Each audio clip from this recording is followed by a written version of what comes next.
میرے رسول پاک سید عالم صلی اللہ علیہ وسلم نے فرمایا بنی اسرائیل کے 3 لوگ تھے، نیک آدمی تھے،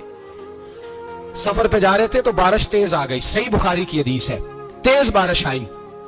ایک غار میں پناہ لی بارش سے بچنے کے لیے، اچانک طوفان آیا تو ایک پتھر لڑک کر غار کے منہ کے آگے گر گیا، اندھیرا چھا گیا، اندر اندھیرا، طوفان ہے، پریشانی ہے۔ میرے حبیب پاک علیہ السلام فرماتے ہیں جب اندھیرا دم گھٹنے لگا، اندھیرا ہونے لگا، پریشان ہونے لگے، ایک بولا، کہنے لگا اگر زندگی میں کوئی نیک کام کیا ہے تو اس کو یاد کر کے دعا مانگو، اللہ کرے ہم سے کوئی نیک کام ہو جائے۔ جو ہوتے ہیں اس میں بھی ریاکاری ہوتی ہے، اس میں بھی ملاوٹ ہوتی ہے، کوئی نیک کیا ہے تو دعا مانگ لو۔ ایک نے ہاتھ اٹھائے اور دعا کیسے مانگی؟ اللہ اکبر، عرض کرنے لگا اے اللہ تو جانتا ہے میں نے بکریاں رکھی ہیں، میں دودھ دھو کے بیچتا ہوں، میرے بیٹے بھی ہیں، بیٹیاں بھی ہیں، اولاد بھی ہے، اور میرے پاس لوگ دودھ خریدنے بھی آیا کرتے تھے، اور اللہ میرے بوڑھے ماں باپ ہیں، میں نے اپنی زندگی کا طریقہ بنایا ہے جب تک ابا جی دودھ نہیں پیئیں گے کسی کو نہیں ملے گا، جب تک میری بوڑھی ماں کے لبوں سے دودھ نہیں لگے گا کسی کو نہیں ملے گا۔ اے اللہ وہ رات بھی تو جانتا ہوگا جب میں دیر سے آیا، دودھ دھویا تو ماں باپ سو چکے تھے، عرش کے مالک تو بھولا نہیں کرتا، تو بھولنے سے پاک ہے، میرے رب میں دودھ کا پیالہ لے کے ساری رات کھڑا رہا ماں باپ کے سرانے، نہ میں نے دودھ بیچا نہ میں نے بچوں کو دیا، آدھی رات کے بعد ان کی آنکھ کھلی، انہوں نے دودھ پیا، اے اللہ میری اماں بھی مجھ سے بڑی راضی ہوئی، میرا باپ بھی بڑا راضی ہوا، مالک اگر وہ عمل واقعی تجھے قبول ہے تو اس مصیبت سے نجات دے دے۔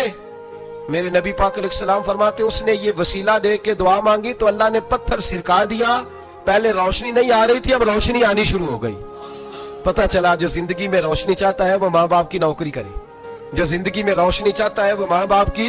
بلے شاہ تو آسمانی اٹھ دی یا پھڑنا ہے، اور جڑا گھر بیٹھا انہوں پھڑے ہی نہیں، ان کی نوکری کرو روشنی ملے گی۔ دوسرا بولا،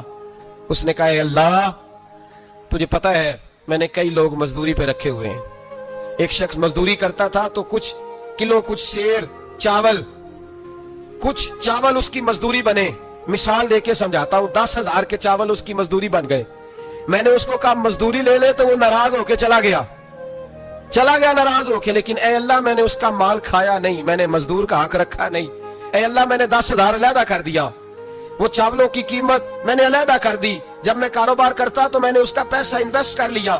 پھر اس پیسے سے میں کماتا رہا، ایک وقت آیا کہ زمانے بیت گئے، وہ 10,000 10 لاکھ یا یوں سمجھ لے 10 کروڑ ہو گیا، کئی گائے کئی اونٹ کئی پلاٹ آ گئے، اے اللہ کئی زمانے کے بعد وہ مزدور لوٹا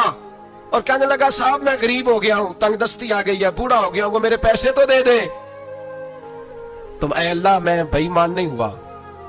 ایک رتی برابر بھی میرے دل میں میل نہیں آئی، میں نے کہا یہ اتنی درجن گائیں تیری، یہ اونٹ تیرے، یہ پلاٹ تیرے، وہ کہنے لگا تو مجھ سے مذاق کرتا ہے، میرے تو تھوڑے سے چاول تھے، یوں سمجھ لے 10,000 کا اتنا کچھ، میں نے کہا وہ تیرے پیسے تو ناراض ہو کے چلا گیا، میں نے ڈھونڈا تو ملا نہیں، وہ تیرے پیسے میں نے انویسٹ کیے تو آج یہ سارا سرمایہ اسی کا ہے۔ اے اللہ وہ بوڑھا مزدور جب اتنی گائیں ملی، اتنے اونٹ ملے، اتنے اسے پلاٹ ملے تو وہ روتا دعائیں دیتا گیا، اے اللہ اگر تجھے میرا وہ عمل قابل قبول ہے تو اس مصیبت سے نجات عطا فرما۔ میرے نبی پاک سید عالم صلی اللہ علیہ وسلم فرماتے پتھر تھوڑا اور ہٹ گیا، اب تیسرا بولا عمل کا وسیلہ دے کے، بھائی کوئی عمل بچا کے رکھ، کچھ کر لے، کچھ زندگی میں اکٹھا کر لے، کوئی تو ایسا عمل ہو جب قیامت آئے تو مصیبت سے بچ سکے، تو قبر میں مصیبت سے بچ سکے، تو دنیا میں مصیبت سے بچ سکے۔ میرے رسول پاک سید عالم صلی اللہ علیہ وسلم فرماتے ہیں تیسرا بولا، کہنے لگا اے اللہ تو جانتا ہے میں جوان، میں رانا، میں حسین، مجھے عورتیں دعوت دیتی تھی، اپنی طرف مائل کرتی تھی، لیکن میں کسی پر نہ دیکھتا، بس ایک چچا کی بیٹی پہ میں عاشق ہو گیا، اس کے میں قریب جانے لگا، بلانے لگا، 100 دینار بھی اکٹھے کیے اس کو دینے کے لیے، ایک ایسا وقت آیا کہ وہ راضی بھی ہو گئی،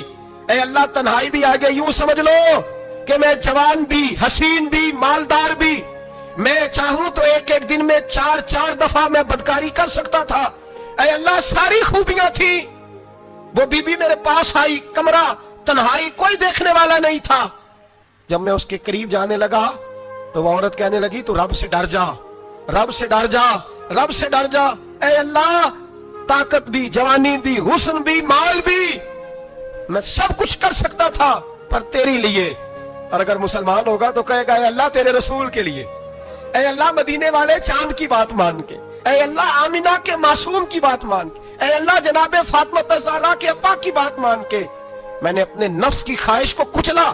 اور کچل کر کے میں نے وہ گناہ نہیں کیا، اس کو آزاد کر دیا۔ اگر وہ عمل تیری بارگاہ میں قبول ہے تو نجات دے دے۔ میرے نبی پاک فرماتے ہیں بس دعا ختم ہوئی تو اللہ نے پہاڑ دور پھینک دیا، اللہ نے نجات دے دی۔ اللہ کرے میری ملت کے جوان کو بھی یہ نیکی نصیب ہو جائے، اللہ کرے ماں باپ کی خدمت کرنے والے بن جائیں، اللہ کرے ہم مزدوروں کا حق دینے والے بن جائیں، اللہ کرے ہم بے ایمانی دھوکے بازی کو چھوڑ دیں۔ اگر کوئی ایسا عمل ہوگا تو اللہ دنیا میں بھی نجات دے گا مشکلوں سے، قبر میں بھی اللہ نجات عطا فرمائے گا۔